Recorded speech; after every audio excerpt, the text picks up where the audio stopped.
Hey, so another question I got in my email, actually no, it was my DM, and this is from Peter. Hi, Peter is from California. Wow, that's impressive. And there's a reason why I'm saying that, because I don't teach in that state, but it does seem to me there are certain skills that are just universal, meaning, national, I should probably say. Universal because it is practiced everywhere, but nationally, you're being tested on it. So this is the thing he had said. Peter is wondering, what is the best way to turn a patient on their side? Okay. So again, there are ways to do this, and there are ways to do this to pass. Okay, you want to make sure that you cover all aspects of the skill. There's certain things they're looking for. Okay, people need to understand this. When you're doing your skill, you're doing a direct skill and an indirect skill. All right, so here goes.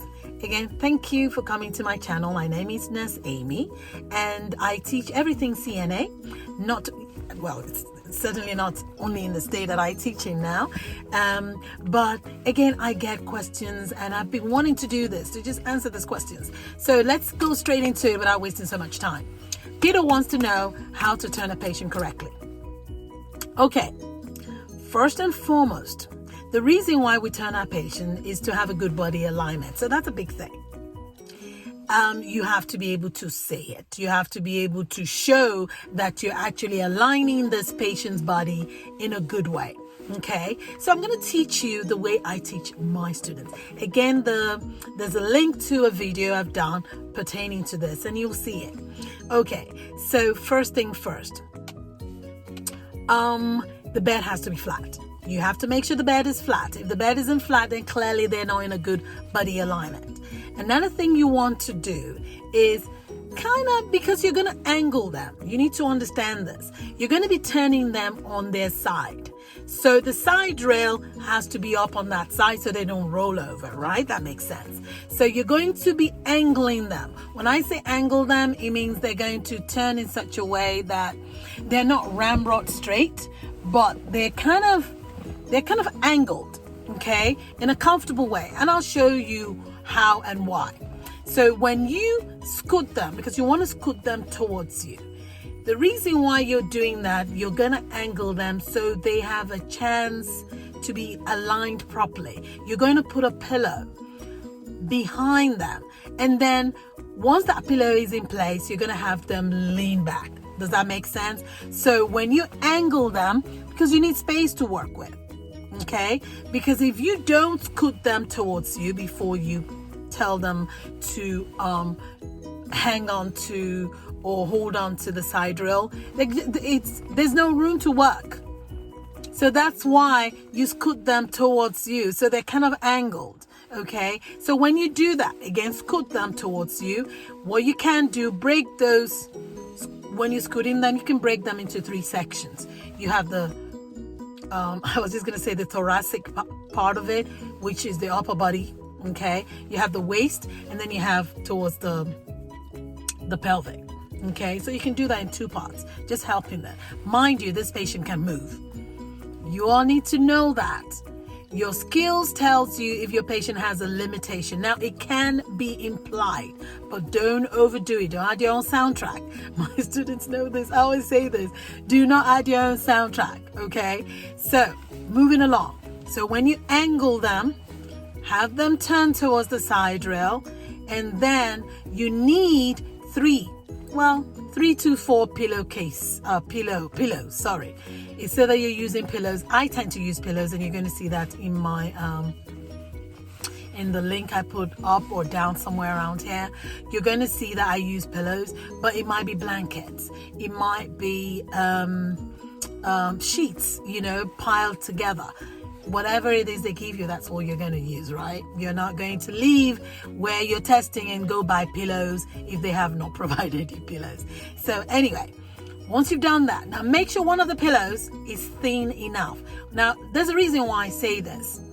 If you have that option, you have a pillow that it's not as fluffy as the others, use that for the back. Why? Because when you now fold it lengthwise, again, you're going to see it in the video. Check the video out.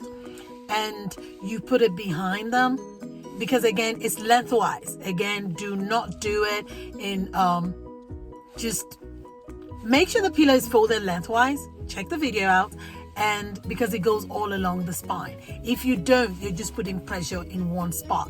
So it's lengthwise. So again, you have it's good body alignment. You put it in there. So when the person leans back, if it was a poofy pillow, it would pop up. It will pop out. Does that make sense? And we don't want it popping out. But then again, what if you don't have a pillow that's somewhat flat? Well, you're going to work with what you have, right? That's what you're going to do. So go ahead, put the pillow there, and then you go between the legs, put another pillow between the knees, and then the third pillow goes in on the between the elbow and the rib cage. Now remember, I said 4.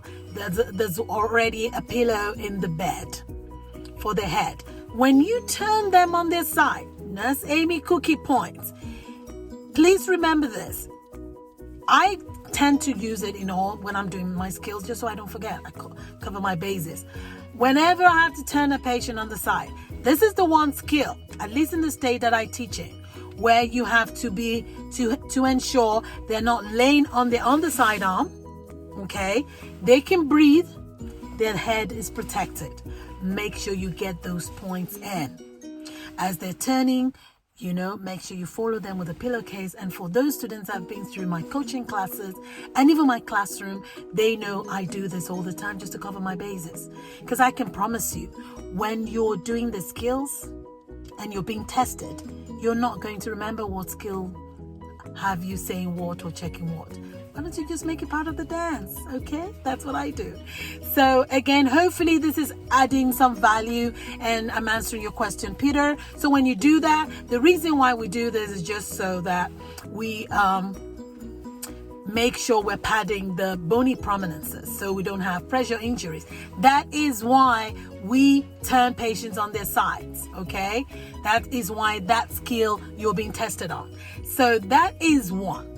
Okay, another thing is, I tell my students this is cookie points, you don't have to do it, but it looks good, it helps you pass, and that is my job. When I'm going to hand them the call light when you're closing, I don't give them the call light from behind them. I think it's disrespectful. I'm gonna go in front of them, get the call light, and hand it to them.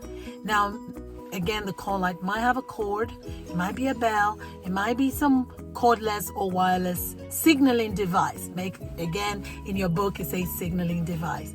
So hopefully this has helped you, Peter. And for those of you who are wondering how to do the skills, please feel free to leave your comments down below. Email me at nurseamyacademy@gmail.com. If you follow me on Instagram, you can DM me. People DM me, okay? So it's fine. I'm answering questions and I'm trying to really help you guys smash your skills. That is what I'm here for. I really want you to pass. And that is what Nurse Amy does. So hopefully I gave you some added value. And if I did, please go ahead, smash the button. Subscribe to my channel. Come back. Make sure you hit the notification bell so that every time I upload a video, you're the first to know.